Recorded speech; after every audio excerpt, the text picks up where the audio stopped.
Hello दोस्तों, good morning. दोस्तों, आज का जो हमारा पौधा है वो है गुड़हल का पौधा, हिबिस्कस प्लांट। दोस्तों, ये हिबिस्कस का जो प्लांट है ये हमारे हिंदू धर्म में इसके फ्लावर्स की बहुत ज़्यादा मान्यताएं होती हैं।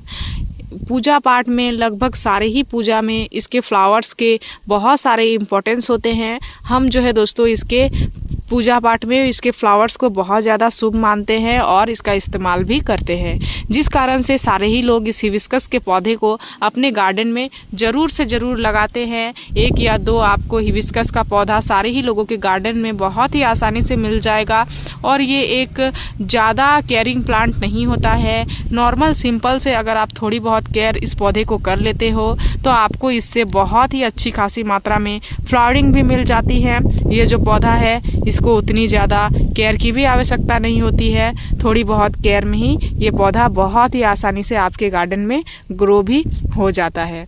लेकिन कुछ ऐसे मिस्टेक हम लोग इस पौधे में कर देते हैं दोस्तों, जिस कारण से हमें इस पौधे से फ्लावरिंग कम मिलती हैं या फिर नहीं भी मिलती है। तो आज की इस वीडियो में मैं आप सभी को वही सारी चीज़ें शेयर करूंगी कि आपको आपके इस पौधे में किस किस काम को नहीं करना है, किस किस काम को किस टाइम पे करना है और पौधे को किस किस समय पे किस तरह का खाद देना है। अभी मौसम में बदलाव हो रहा है, जो है वो ठंडी से अब गर्मी में मौसम चेंज हो रही है। तो यह जो टाइम होता है दोस्तों, जो भी पौधे ठंडी में डोरमेंसी में जाते हैं वो अभी डोरमेंसी से बाहर आते हैं और अच्छे से ग्रोथ करने के लिए तैयार होते हैं। तो उसको इस टाइम पे बहुत ज़्यादा हैवी फीडर की भी आवश्यकता होती है। इस टाइम पे अगर आप इस पौधे को अच्छी फीड नहीं करवाते हो तो आपको आपके इस पौधे में फिर इस सीज़न ही अच्छी फ्लावरिंग नहीं मिलती है। तो यह जो समय है दोस्तों, ये सेम गुड़हल के लिए भी वही समय है। गुड़हल जो है वो ठंडियों में डोरमेंसी टाइम पे जाता है, डोरमेंसी पीरियड में चला जाता है, इट मीन्स रेस्ट पीरियड पे चला जाता है। उस टाइम पे गुड़हल में हमें अच्छी फ्लावरिंग नहीं मिलती है। लेकिन ऐसा नहीं है कि बिल्कुल भी फ्लावरिंग नहीं मिलती है। हो सके तो फ्लावर्स के साइज़ थोड़े बहुत छोटे छोटे हो जाते हैं या फिर पौधे में कलियां बनना कम होती है या फिर पौधे का ग्रोथ रुक जाता है। लेकिन पौधे में लगातार से ग्रोथ होती ही रहती है। अगर आप पौधे की अच्छी केयर करते हो, सारी ही चीज़ों पे ध्यान देते हो तो फ्लावरिंग भी आपको इस पौधे से मिलती ही रहती है। मेरे पौधे में मेरे चैनल से जो भी लोग हमेशा से जुड़े हुए हैं उनको पता होगा कि मेरे चैनल में मेरे पौधे में जो है दोस्तों वो हमेशा से फ्लावरिंग हो रही थी। गुड़हल में मुझे हमेशा से फ्लावरिंग मिली हुई है। पूरे ही ठंडी हमने फ्लावर्स का आनंद भी लिया हुआ है और अभी भी आप देख पा रहे होंगे कितनी ज़्यादा जो है वो बम्पर फूल और कलियां इस पौधे में बन रही है। तो ये सिर्फ और सिर्फ केयर के कारण ही होता है दोस्तों, पौधे में न्यूट्रिशन के कारण ही होता है। चाहे वो हाइब्रिड गुड़हल का पौधा हो या फिर देसी गुड़हल का पौधा हो, कोई भी स्पेसिफिक एक पौधे के लिए मैं नहीं बता रही हूँ, मैं सारे ही पौधे के लिए बता रही हूँ। देख पा रहे होंगे ये देसी है, इसमें भी गुच्छों में फूल बन रही हैं। लगातार से सारे ही ब्रांचेस में फूल हो रही हैं और लगातार से फ्लावरिंग भी हो रही है। सेम ये हाइब्रिड है तो इसमें नहीं, ऐसा नहीं है कि कलियां नहीं बन रही, इसमें भी भर भर के कलियां बन रही है। ऑलरेडी फ्लावर्स आ रहे हैं। जितने भी ब्रांच है सारे ही तरफ आपको फूल और कलियां बनती हुई दिख रही है। ये वाइट पेटल का देसी है, देख पा रहे होंगे इसमें भी किस तरह से कलियां बन रही है और फ्लावरिंग लगातार से हो रही है। सारे ही गुड़हल का बहुत ही बेहतर रिजल्ट है। मेरे सारे ही गुड़हल में फ्लावरिंग हो ही रही है। इसके लिए एक चीज़ यह मैं ध्यान देती हूँ दोस्तों, जो मेन है वो है पानी। इस पौधे को पानी की आवश्यकता बहुत ज़्यादा नहीं होती है और बहुत कम भी नहीं होती है। नियमित आपको इस पौधे में पानी देना है। अगर आप एक बार न्यूट्रिशन दे दोगे अपने पौधे में महीने में तो भी चलेगा, लेकिन आपको पानी जो है वो सही तरीके से देना पड़ेगा। जब गमले की मिट्टी ऊपर से सूखे और नीचे से नमी बनी हुई रहे तभी जो है दोस्तों परफेक्ट टाइम होता है पौधे में पानी देने का। जब गमले की मिट्टी ऊपर से भी गीली भी रहे तब आप पौधे में बिल्कुल भी पानी ना दें, और जब गमले की मिट्टी जब पूरा अंदर तक सूख जाए तब भी आप पौधे में पानी ना दें। वो दोनों ही टाइम गलत टाइम है।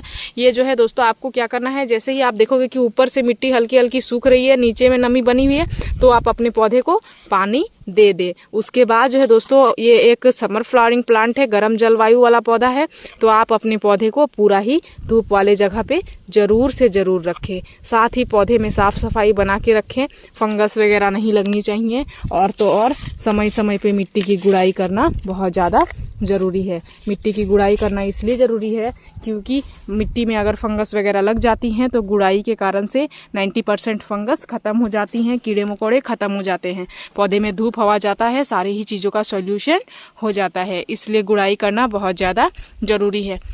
इन सभी चीज़ों पे ध्यान देने के बाद अब जो मेन चीज़ है दोस्तों वो है पौधे के लिए खाना। पौधे को खाना क्या देना है? पौधे को समय समय पे न्यूट्रिशन देना ही होता है दोस्तों, तभी हम अपने पौधे से अच्छी रिजल्ट ले पाते हैं।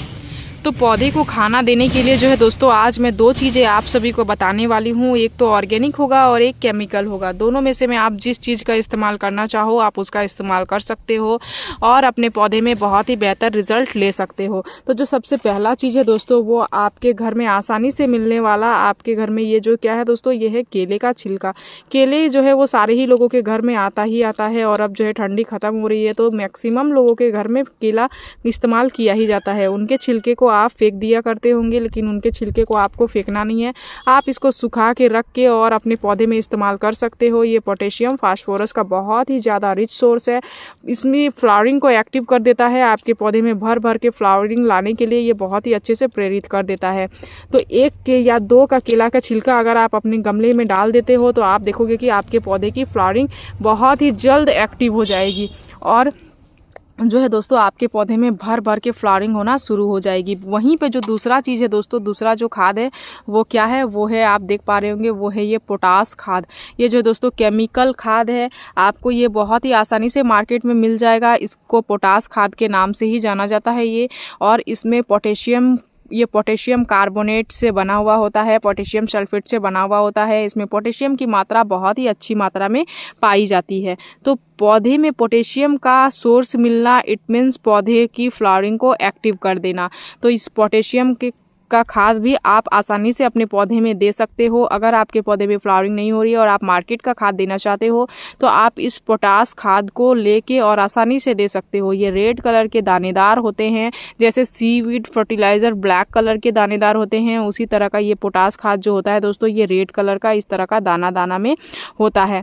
आप आसानी से इसको ले सकते हो और 1 चम्मच जो है दोस्तों आप 8 इंच के पौधे में इसको डाल के 1 लीटर पानी में घोल के और आप अपने पौधे में दे सकते हो। इससे आपके पौधे में फ्लावरिंग एक्टिव हो जाएगी। हफ्ते भर में आपको खुद ब खुद आपके पौधे में रिजल्ट दिखने लगेगा। आपका पौधा अगर डोरमेंसी से बाहर नहीं आया हुआ है तो जल्द से जल्द बाहर आ जाएगा। तो चलिए कैसे दोनों ही खाद को देना है वो भी मैं अब आपको बता देती हूँ। आपको क्या करना है दोस्तों, इस तरह से लेना है 1 लीटर फ्रेश पानी, उसमें ये जो पोटास खाद है इसको 1 चम्मच इस तरह से डाल देना है। डालने के बाद आपको इसको घोल लेना है और पौधे को क्या करना है, सिंपली साइज खाद को दे देना है। दूसरा, अगर आप केले के छिलके का खाद देना चाहते हो तो केले के छिलके को इस तरह से सुखाने के बाद अगर आप मिट्टी में डाल दोगे तो ये धीरे धीरे जब भी आप पानी दोगे तो धीरे धीरे पौधे को न्यूट्रिशन मिलेगा और पौधे को जो है दोस्तों वो पौधे में अच्छी रिजल्ट आपको मिलती रहेगी। आपको क्या करना है, साइड से बस इस तरह से हल्की सी गुड़ाई करनी है और इस छिलके को इस तरह से डाल के और मिट्टी में दबा देना है। इस तरह से दबा दोगे आप और जब भी आप अपने पौधे में पानी दोगे पौधे में वो जो केले के छिलके का रस है वो भी जाएगा और वो धीरे धीरे आपके पौधे में न्यूट्रिशन को पहुंचाएगा और आपके पौधे में फ्लावरिंग को एक्टिव कर देगा। दूसरा, यह पोटास खाद को आपको घोल के क्या करना है, इस तरह से घोल लेना है और जिस भी पौधे में आप देना चाहते हो उसमें इस तरह से बस दे दो। इस तरह से देने के बाद जो है दोस्तों आपको हफ्ते भर में खुद ब खुद आपके पौधे में रिजल्ट दिखने लगेगी। बहुत ही अच्छी रिजल्ट आपके पौधे में आपको मिलेगी। आपको भर भर के फ्लावरिंग मिलेगी और नई नई ग्रोथ भी आना शुरू हो जाएगी। पौधा आपका बिल्कुल ही हरा भरा हो जाएगा। लेकिन इसके बाद आपको आपके पौधे में तुरंत से दूसरा कोई भी खाद को नहीं देना है। महीने भर तक खास करके दूसरा कोई भी खाद नहीं देना है। तो मेरी छोटी सी वीडियो में दी गई जानकारी अगर आप सभी को अच्छी लगी दोस्तों तो मेरे इस वीडियो को लाइक शेयर कमेंट जरूर कीजिएगा। अगर आप इस वीडियो के माध्यम से हमारे चैनल पे नए आए हैं तो हमारे चैनल को सब्सक्राइब कर लीजिएगा। बेल आइकन जरूर से जरूर प्रेस कर दीजिएगा ताकि हमारी जो भी न्यू वीडियोस आए उनके नोटिफिकेशन आप सभी को मिल जाए। इस वीडियो को आपने पूरा देखा उसके लिए मैं आप सभी को तहे दिल से धन्यवाद देती हूँ। दोस्तों मिलते हैं एक अनदर वीडियो पे। नमस्कार।